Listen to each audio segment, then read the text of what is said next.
Good morning friends, to the point में आप सभी का स्वागत है। इस वीडियो में हम एक ऐसी स्कीम के बारे में बात करेंगे जिसको आरबीआई ने 2016 में लॉन्च किया था कॉर्पोरेट डेट के रीस्ट्रक्चरिंग के लिए। तो friends, before starting this video मैं आपको एक ब्रीफ देना चाहूँगी 2016 के बारे में। 2016 में ऐसा क्या हुआ था कि जो जनवरी टू मार्च एक पीरियड था ना, जो फोर्थ क्वार्टर था 2015-16 फाइनेंशियल ईयर का, उसमें आरबीआई ने ऑब्जर्व किया था कि एनपीएस यानी कि नॉन परफॉर्मिंग असेट्स बहुत ज़्यादा बढ़ गए थे। तो अगर पब्लिक सेक्टर बैंक्स की बैलेंस शीट्स को देखें तो उसमें इतने ज़्यादा असेट्स हैं जो कि नॉन परफॉर्मिंग कैटेगरी में, और जब कॉर्पोरेट्स की बैलेंस शीट को चेक किया गया या उनको रिव्यू किया गया तो देखा गया कि बहुत ज़्यादा लोन उन्होंने ले रखा है जिसको वो वापस पे बैक नहीं कर पा रहे। तो इससे क्या हो रहा था, बहुत ज़्यादा मनी रुका हुआ था, हॉल्ट था, क्योंकि वो किसी प्रोडक्टिव यूज़ में नहीं आ रहा था। कॉर्पोरेट्स उन लोन को वापस दे नहीं पा रही थी, और एट द सेम टाइम जो बैंक्स थे उनके यहाँ पे असेट्स तो शो हो रहे थे बैलेंस शीट में, लेकिन वो नॉन परफॉर्मिंग असेट्स थे। तो उस टाइम आरबीआई ने एक बहुत ज़्यादा एक टैगलाइन बहुत फेमस हुई थी, cleaning of the balance sheets of the public sector banks. क्यों? क्योंकि जो पब्लिक सेक्टर बैंक्स थे उन्हीं के जो नॉन परफॉर्मिंग असेट्स की जो कैटेगरी थी सबसे ज़्यादा थी।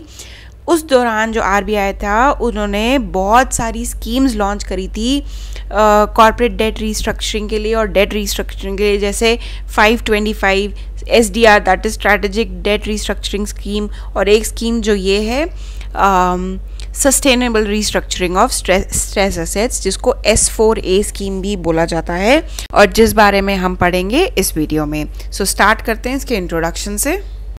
The scheme was launched by RBI in 2016 to address the issues of rising debt of corporate sector and strengthen the lender's ability to deal with the stress assets। अब क्या हो रहा था, कॉर्पोरेट्स तो बहुत ज़्यादा लोन ले लेते थे, लेंडर एंड में हेल्पलेस लेंडर कौन, जो बैंक्स हुए या ग्रुप ऑफ बैंक्स हुए जो कि बहुत बड़े कॉर्पोरेट्स को फंड्स देते हैं। एंड में क्या होता था, जब वो पे बैक नहीं कर पाते थे तो वो हेल्पलेस हो जाते थे। क्यों?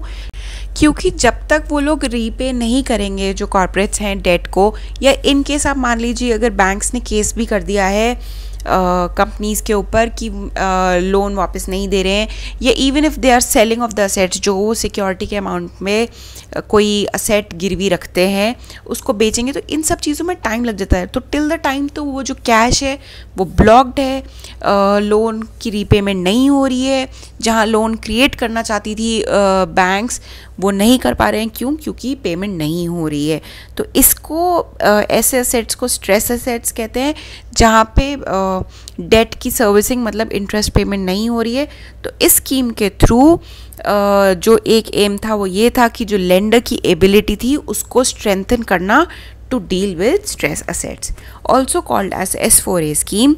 Under this, the debt of a company is bifurcated into two parts, namely sustainable and unsustainable debts based on the cash flow of the company project। तो क्या हो रहा था, मान लीजिए कि अगर किसी कंपनी ने 1000 करोड़ का लोन लिया है, ठीक है, तो इसमें से जो वो लेंडर है वो ये बाइफरकेट और बाइफरकेट मतलब होता है डिवाइड करना, तो वो ये डिवाइड करेंगे कि सस्टेनेबल डेट कितना है और अनसस्टेनेबल डेट कितना है। तो सस्टेनेबल डेट तो वो है जिसकी सर्विसिंग प्रॉपरली हो रही है, मतलब जितने अमाउंट पे ठीक टाइम पे इंटरेस्ट पेमेंट हो रहा है और प्रिंसिपल का रीपेमेंट हो रहा है, और अनसस्टेनेबल डेट वो होता है जिस पे कोई एक्शन नहीं लिया जा रहा है कॉर्पोरेट द्वारा। तो लेंडर इस केस में क्या कर रहा है, इस स्कीम के अंडर बाइफरकेट कर रहा है लोन अमाउंट को सस्टेनेबल डेट और अनसस्टेनेबल डेट में। The sustainable debt of a company should not be less than 50% of the existing debt, and the unsustainable debt can be converted into optionally convertible debentures. इसमें क्या हो रहा था, अगर इस स्कीम को क्वालिफाई मतलब अगर ये देखना है कि कोई कॉर्पोरेट एलिजिबल है इस स्कीम के अंडर रीस्ट्रक्चरिंग के लिए या नहीं, तो जो सस्टेनेबल डेट है वो मिनिमम से मिनिमम 50% होना चाहिए एग्जिस्टिंग डेट का। तो अगर हम 1000 करोड़ का डेट देख रहे हैं तो इसका 50% हुआ 500 करोड़। तो सस्टेनेबल डेट मतलब 500 करोड़ का तो कम से कम सस्टेनेबल डेट होना ही चाहिए था, या 50% से ऊपर मतलब 500 करोड़ या प्लस होगा, तभी वो कॉर्पोरेट एलिजिबल होगी इस स्कीम के अंडर रीस्ट्रक्चरिंग के लिए, अदरवाइज नहीं होगी। और जो बाकी जो अनसस्टेनेबल डेट है ना, इसको इक्विटी या डिबेंचर में कन्वर्ट कर देंगे। तो अगर इसको हम इक्विटी में कन्वर्ट कर देते हैं या डिबेंचर में, तो जो लेंडर है वो यहाँ पे शेयर होल्डर बन जाएंगे, ठीक है। और डेट कितने अमाउंट का रह जाएगा, सिर्फ 500 करोड़ का। और ये सस्टेनेबल डेट था, मतलब इस पे तो ऑलरेडी सर्विसिंग हो रही थी, तो प्रॉब्लम काफ़ी हद तक सॉल्व हो जाएगी। तो अब आपको शायद एक थोड़ा सा बैकग्राउंड क्लियर हो गया होगा कि जो ये स्कीम है कि क्यों लॉन्च करी गई थी। क्योंकि 2016 एक ऐसा टाइम आया था हमारी इकोनॉमी में जब नॉन परफॉर्मिंग एसेट्स की तादाद बहुत ज़्यादा बढ़ गई थी कॉर्पोरेट मार्केट में और पब्लिक सेक्टर बैंक्स में। और पब्लिक सेक्टर बैंक्स एक ऐसा सेक्टर था जिसमें सबसे ज़्यादा वैल्यू थी नॉन परफॉर्मिंग एसेट। लगाई है यहाँ पे आपके रेफरेंस के लिए कि क्या उस टाइम हो रहा था। देखिए, stress assets advances stand at 12.3% as of March 2016। एंड क्या क्या स्कीम्स थी जो मैंने आपको शुरू में इनका रेफरेंस भी दिया था, और क्या टाइम चल रहा था इंडियन इकोनॉमी के लिए। एक मैंने छोटी सी क्लिपिंग भी है नेक्स्ट स्लाइड पे। एम क्या था स्कीम को लॉन्च करने का? सबसे पहला एम था फाइनेंशियल रीस्ट्रक्चरिंग। एक तो सिचुएशन है कि 1000 करोड़ का लोन लिया है और वो पूरा का पूरा अटका पड़ा है, और दूसरा ऑप्शन गवर्नमेंट के पास ये था कि कुछ ना कुछ करके हम ऐसा प्लान निकालें कि कुछ इंटरेस्ट पेमेंट वापस आए, या कुछ हम रीस्ट्रक्चरिंग ऐसी करें जिससे कि जो पब्लिक सेक्टर बैंक्स थे जिनके एनपीए बहुत ज़्यादा राइज हो रहे थे, वो अमाउंट थोड़ा कम हो, बैलेंस शीट्स थोड़ी क्लीन हो और इंटरेस्ट पेमेंट वापस चालू हो जाए। सो फर्स्ट एम था financial restructuring was the main aim for which the scheme was devised. It aimed at restructuring of the large loans with an aim to convert some part of the loan to the equity.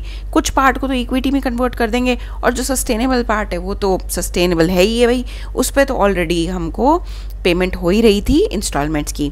Next part, restoring the flow of credit to the crucial sectors as huge chunk of money was stalled in the large project. अब क्या हो रहा था, बड़ी बड़ी corporates ने बहुत बड़े अमाउंट के लोन ले लिए। अब बैंक के पास रिसोर्सेज तो लिमिटेड होते हैं ना, तो अब क्या हो रहा था, जो ऑलरेडी पैसे अटक गए, इस वजह से जो लोन की साइकिल है, क्रेडिट साइकिल, वो रोटेट नहीं हो पा रही थी। इसका मतलब जैसे बहुत सारे सेक्टर्स है उनको लोन नहीं मिल पा रहा था। क्यों? क्योंकि लोन का रीपेमेंट ही नहीं हो रहा था। 1000 करोड़ अगर एक जगह चले गए, ये 1000 करोड़ तो बहुत छोटा सा फिगर है।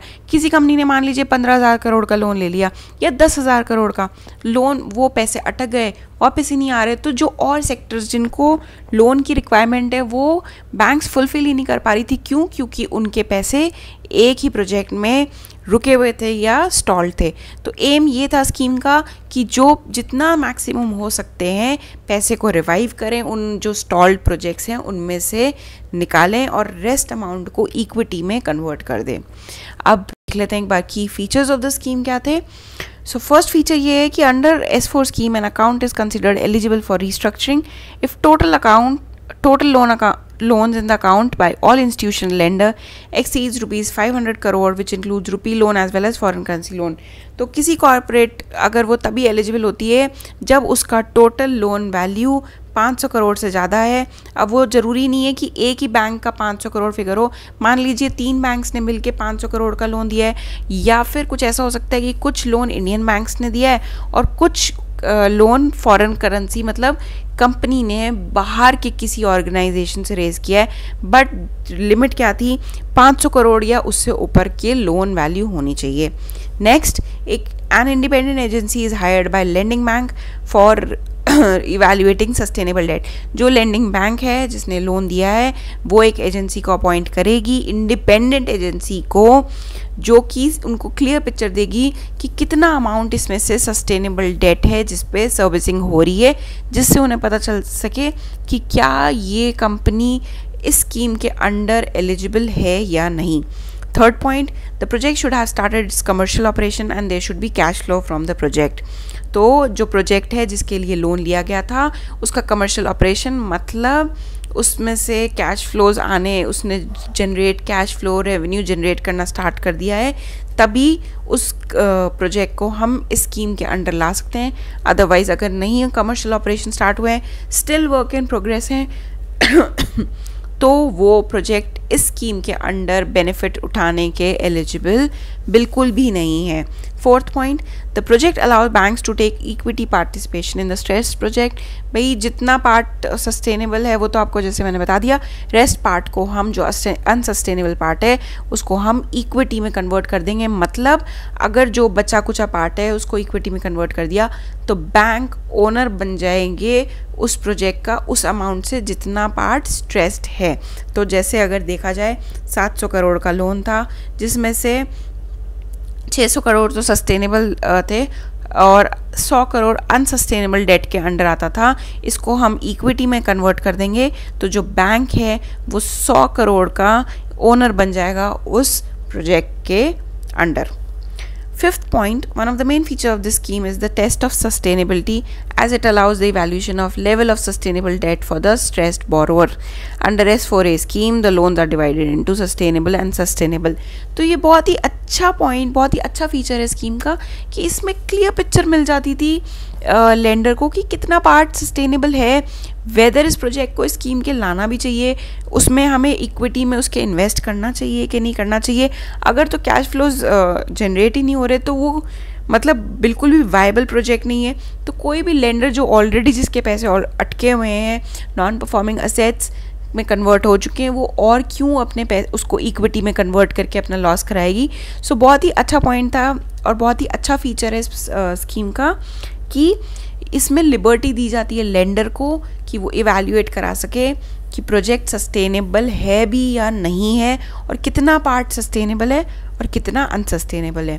सो फ्रेंड्स, आई होप आपको ये क्लियर हुआ होगा कि ये स्कीम क्यों लॉन्च करी गई थी, क्या मेन फीचर्स हैं इस स्कीम के। और जैसे कि मैंने आपको बताया था 2016 एक ऐसा टाइम आया था हमारी इकोनॉमी के लिए जब बहुत सारी स्कीम्स लेके आए थे आरबीआई, क्योंकि एनपीए का अमाउंट जो है वो ऑल टाइम हाई था हमारी इकोनॉमी में and especially public sector banks में।